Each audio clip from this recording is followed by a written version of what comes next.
Okay, this is just a quick review of the mini DVD player that I got off Amazon for my van.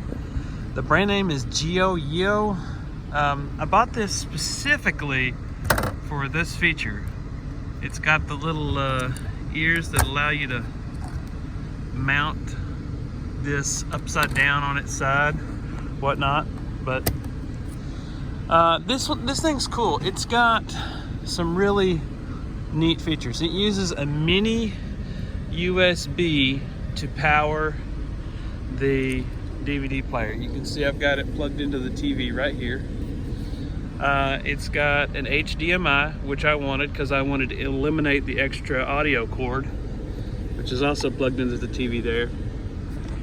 You can run it with, this is the AV. It comes with the normal three AV cables, the red, white, and yellow. And this is a USB input, I believe. I also like this DVD player because it has buttons.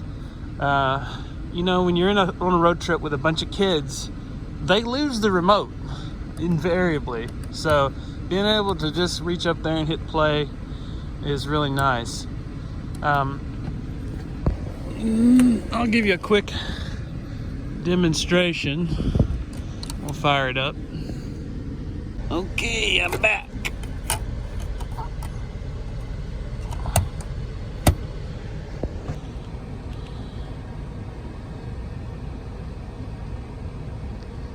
There we go. It's running. Now I just need to... Now I don't have the audio hooked up at the moment, but I wanted to show you something real quick. To make this work, I had to select... Not this. I had to select this SPDIF PCM. So, I don't know why. It just didn't get along with my TV until I set that to that setting. But overall, it works pretty good. This is the remote. It's a pretty good remote. It's better than the old TV remote that we had before. It was a $140 TV, so it actually doesn't feel like it's going to fall apart. But overall, it works very well. Didn't have any problems with vibration. It worked the whole time.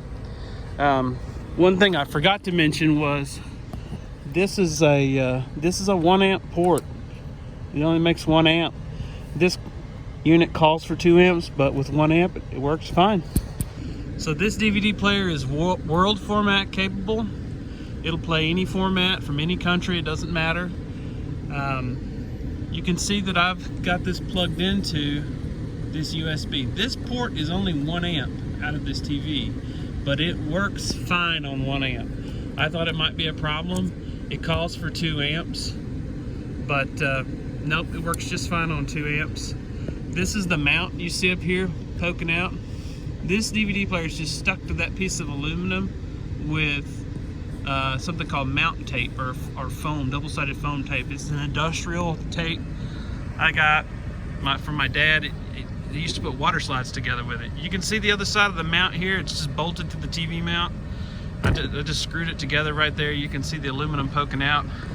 That just kind of touches the headliner. And the reason I have it putting a little pressure on the headliner is to dampen vibration. I didn't want a bunch of vibrations, and this headliner does a good job of dampening the vibration. That's my mount. That's my DVD player. It works great. I highly recommend it.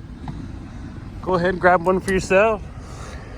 You can see the kids who were watching, I guess this is Orphan Annie.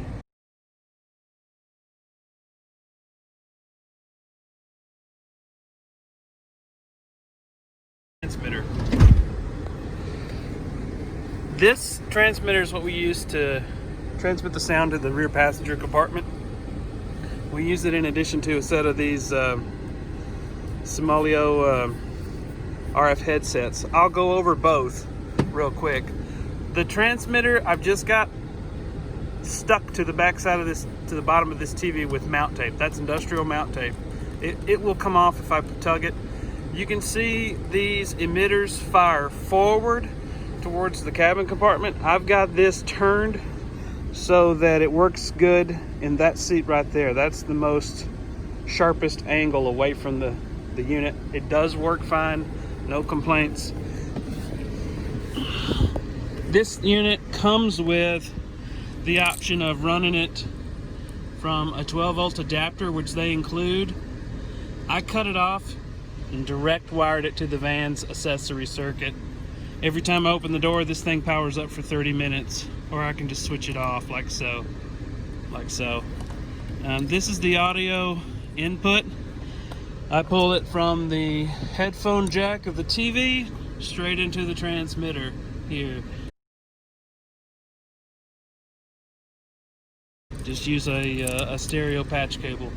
Works great, no complaints. These are the headsets. About the only complaint on these headsets is the battery door is pretty chintzy. Oh, let's see if I can get that off. You can see this one had a battery fallout. The battery doors are like $3-4 if you lose one. So this is the Simolio headset. I think these are about $22 a pop. Or we bought 6 of them. So 3 or 4 features that these are good for. This is your on-off switch. If you fire up the headset before you fire up the transmitter, you won't get any sound. Turn these back off and on again, it'll fire right up. I chased that problem for a while. The kids have a little trouble working the volume control knob, but when they figure it out, it works pretty good. The kids, every one of these comes with a stereo patch cable, which they can use to hook to their iPads or their Kindles. The kids ended up using these because they liked them better than their earbuds. The other thing this does, which is pretty nice, if you have a set of earbuds and you only have one set of these headphones, you can buddy plug. You can use what's called the buddy. They call it buddy system or something in the manual, but plug the earbuds in. This will play sound to the headset and a set of earbuds, so 2 people can share one set of one headset. So if one headset breaks or if you're short a headset, it'll work fine. I really like that feature. The kids ended up using it quite a bit because they would, typical road trip fashion, somebody would lose their headset under the covers or under a pillow or under a seat. And when the van's full, it's just impossible to find stuff, especially if you don't want to stop and look. But I recommend these. These are great. This is the cheapest ones I could find for the price. I think we paid $22 a piece, about $120 for all of them. But the system works pretty good. The only complaint would be that sometimes you get a buzz. You get a buzz sound from or a hiss when you're running in RF mode. But once you start the van, or you're driving down the highway, you can't really hear it. You could probably hear it in your living room where it's quiet, but in a vehicle, it's really not going to matter. But that's my review. That's what I think. I recommend it. Have a good day.